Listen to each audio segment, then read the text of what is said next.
Hello and good day. Thank you for your purchase of The Lord of the Rings for Dummies. Now, since you have purchased this book, we're on the assumption that you are, in fact, a dummy, so we decided that words are too hard for you. Therefore, we've included this DVD.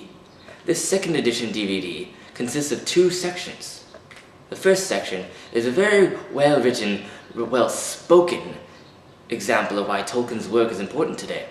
The second section consists of a very large and very vivid synopsis of the Lord of the Rings trilogy.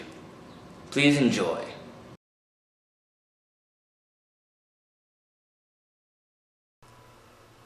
The Lord of the Rings series will remain as the most influential epic fantasy series.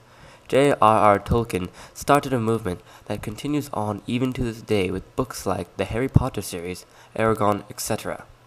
Being a philologist, Tolkien had an immense love for literature. His imagination led to the creation of what we have now, The Lord of the Rings, and its companion stories. Tolkien was also a good friend of C.S. Lewis, who wrote the Chronicles of Narnia. The genre of high fantasy is Tolkien's doing and has created many pop culture icons such as Star Wars and the World of Warcraft.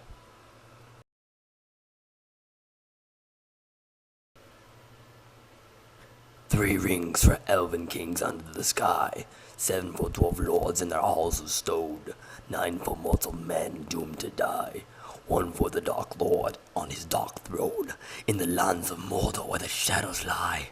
1 ring to rule them all, 1 ring to find them, 1 ring to bring them all, and in the darkness bind them, in the land of Mordor where the shadows lie. After his master's defeat, Sauron came to the elders of Middle-earth as a pleasing figure, Anatar, Lord of the Gifts. Galadriel, Gil-galad, and Círdan, leading elders, distrusted him, but he was welcomed by the smiths of Rhuidean, who were eager to increase their knowledge and technical achievement. The 7 and the 9 rings were forged by the elves with Sauron's direct assistance. The 3 rings, the greatest of the elven rings, were forged by Celebrimbor, the leader of the Rhuidean smiths. Sauron forged the last ring, the One Ring or ruling ring, secretly in the fires of Mount Doom of Mordor, fusing a portion of his power into it. Its purpose was domination over the other rings and their powers, and the opening of the thoughts and the wills of their wearers to his view and control. However, as soon as Sauron put on the One Ring, the elves became aware of him, and immediately understanding his purpose, they took off their rings.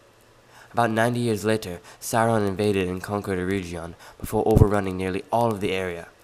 Celebrimbor was captured and, under torture, revealed the locations of the 7 and the 9, but he died without revealing where the 3 were hidden. Sauron took the 7 and the 9, and these he distributed to the leaders of the dwarves and men, respectively. The 9 men became Sauron's loyal minions and are more commonly known as Nazguls. Sauron's forging of the One Ring led to an epic battle for the domination of Middle-earth. In the aftermath of the battle, Isildur, the king of Gondor, cuts off Sauron's ring finger and claims the ring for himself. Isildur is later killed by orcs, and the ring is lost in the river Anduin. Hundreds of years later, Smeagol obtains the ring while fishing in the river, and keeps it for nearly 500 years before losing it to Bilbo Baggins. Gollum, also known as Smeagol, sets out in search for the ring, but is captured near Mordor and interrogated by Sauron, who learns of Bilbo. Gollum is set loose, but is caught by Aragorn, Isildur's heir, and is imprisoned by the elves in Mirkwood. Sauron sends his Nazguls to find the ring. Precious, so shiny, so nice. It's all mine. Hey, that's mine. Give me that. Now! Stupid fat hobbit! Ah! Come back here, you! No, my precious! Bilbo, who is quite the adventurer, returns back to the Shire to tell his fellow hobbits about his journeys. He is eager to show his nephew, Frodo, the ring he found. He knows it's special, but doesn't quite understand its purpose, so he decides to give it to Frodo. Oh, hey, nephew. Hey, how's it going? Hey, and then, yeah. And then look at what I found on my journeys. Watch this. What the F? Where'd you go? Oh, look it. Here, I want you to have this. Oh, thanks. All right, here, yeah. Okay, I have to leave now. Yeah. You'll get there. All right. Gandalf the Grey is a wizard who is very fond of the Hobbit people. He visits them once a year with many surprises. Bilbo threw a large party where he performed the invisibility trick with his ring. Gandalf knew the ring was evil and stepped in quickly to confront Frodo. What are you doing with this? This ring is evil. It must be destroyed. You must take it to Mordor and burn it in the fiery pits of Mount Doom.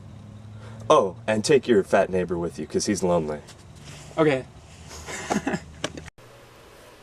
Samwise Gamgee is a neighbor and the gardener for the Baggins. Gandalf instructs Frodo to take Sam with him, for the journey will be perilous. Hey, Sam. Oh, hey, Mr. Frodo. Hey. Gandalf told me about this cool adventure we can go on. We have to destroy this ring. It's evil. Let's go. Yeah, let's go. Gandalf instructs them to head towards Rivendell, the large elvish city under the control of Elrond. Along the way, they run into two more hobbits, Merry and Pippin, who accompany them. They run into an Ithilien ranger who assists them. Before reaching Rivendell, the pursuing Nazguls catch them. In fear, Frodo puts on the ring and sees the true identity of the 9 ring-bearers.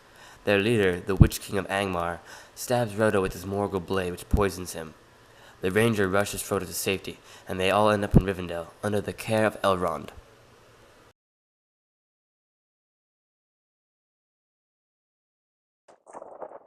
My boy, you have a difficult task ahead of you. I guess.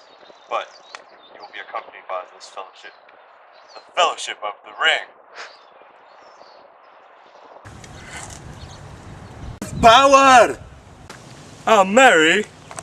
And I'm Pippin.